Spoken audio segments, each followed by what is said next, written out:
नमस्कार, मैं आरडी भारती और आप देख रहे हैं बिहारी सुल्तान। आज के वीडियो में हम आपको बताने वाले हैं कि भाजपा अपनी साख बचाने के लिए क्या क्या कर रही है और गोदी मीडिया के 5 रिपोर्टर डॉक्टर कन्हैया कुमार से कुछ सवाल किए। बहुत सारे सवाल के जवाब वो बखूबी दे पाए, लेकिन कुछ सवालों का जवाब वो नहीं देते नजर आए, लेकिन उन जवाबों को मैं आपको बता देता हूं।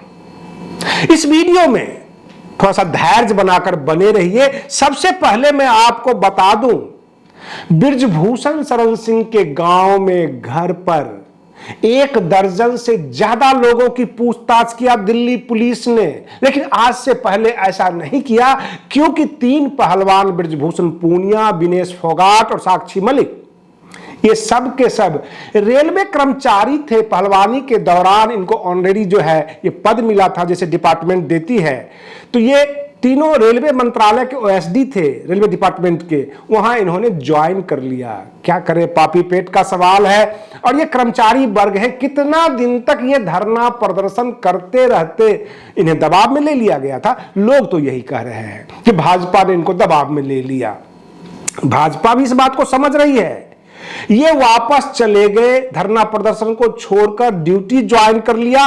लोगों में यह संदेश जाएगा कि एक सांसद के सामने एक कर्मचारी टिक नहीं पाया धरना प्रदर्शन पर, और मजबूरन शोषण का शिकार होते हुए भी इन्हें धरना प्रदर्शन से बाहर होना पड़ा क्योंकि पापी पेट का सवाल है। और इस तरह से भाजपा अपनी साख बचाने के लिए, जो वर्तमान सरकार है, दिल्ली पुलिस को टाइट कर दिया कि कम से कम कुछ तो खाना पूर्ति की जाए, कुछ सवाल किए जाए, उनके गांव जाए।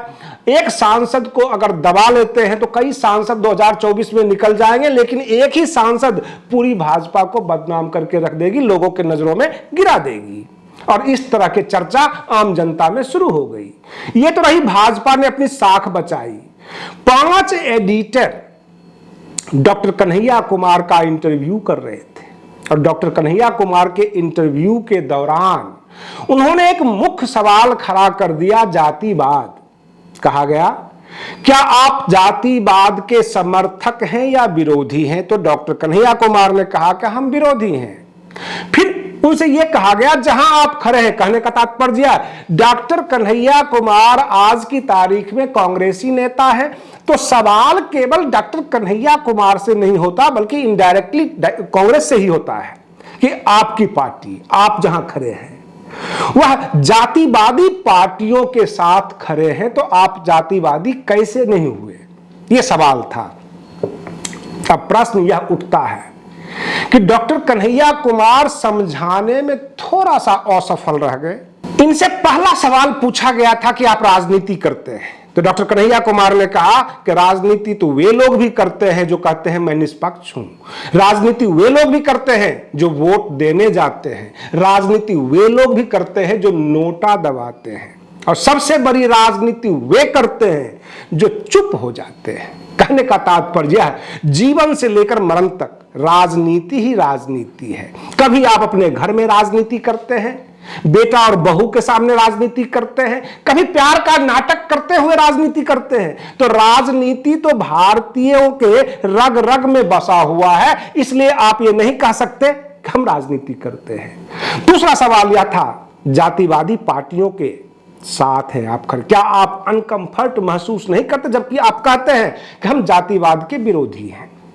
डॉक्टर कन्हैया कुमार ने इधर उधर घुमाने की कोशिश किया, और जब उनसे पूछा गया कि आप अनकंफर्ट महसूस नहीं करते, कहने का तात्पर्य जातिवादी पार्टी कौन?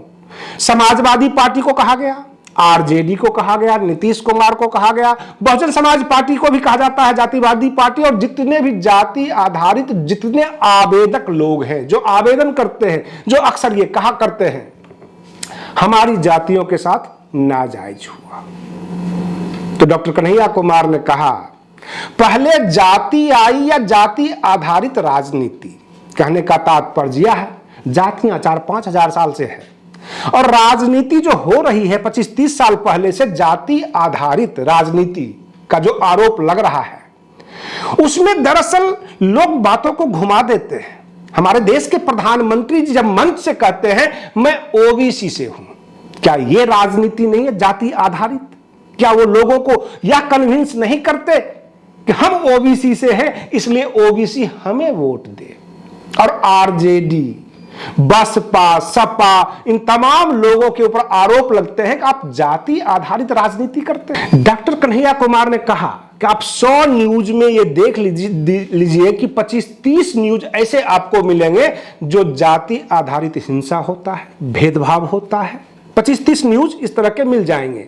तो कहने का तात्पर्य यह कि अगर बहुजन समाज पार्टी की प्रमुख जो अध्यक्ष है बहन मायावती जी अक्सर ये कहती हैं हमारे SC ST OBC माइनॉरिटीज के साथ अन्याय हो रहा है, आवेदन करना राजनीति नहीं है, उस समाज के लिए बोलना राजनीति नहीं है।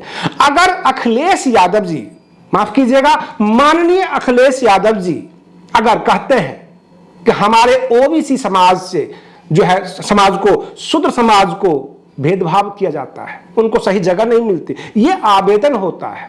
आरजेडी के तेजस्वी यादव हो अथवा बिहार के मुख्यमंत्री नीतीश कुमार हो, अगर वह SC ST OBC के लिए कुछ मांग रखते हैं, कुछ डिमांड करते हैं, कुछ भेदभाव की बात करते हैं, तो इसे आप आवेदन कह सकते हैं, आवेदक कह सकते हैं कि ये निवेदन कर रहे हैं कि सर्व समाज ऐसा ना करे, सरकार इसके ऊपर ध्यान दे। तो ये आवेदक हो गए, ना कि जाति आधारित राजनीति करते हैं। ये जवाब अच्छा था, लेकिन डॉक्टर कन्हैया कुमार इधर उधर की जवाब देकर वो फंसते नजर आ रहे थे। आप बने रहिए बिहारी सुल्तान चैनल पर, हम फिर मिलते हैं अगले वीडियो में, तब तक के लिए धन्यवाद।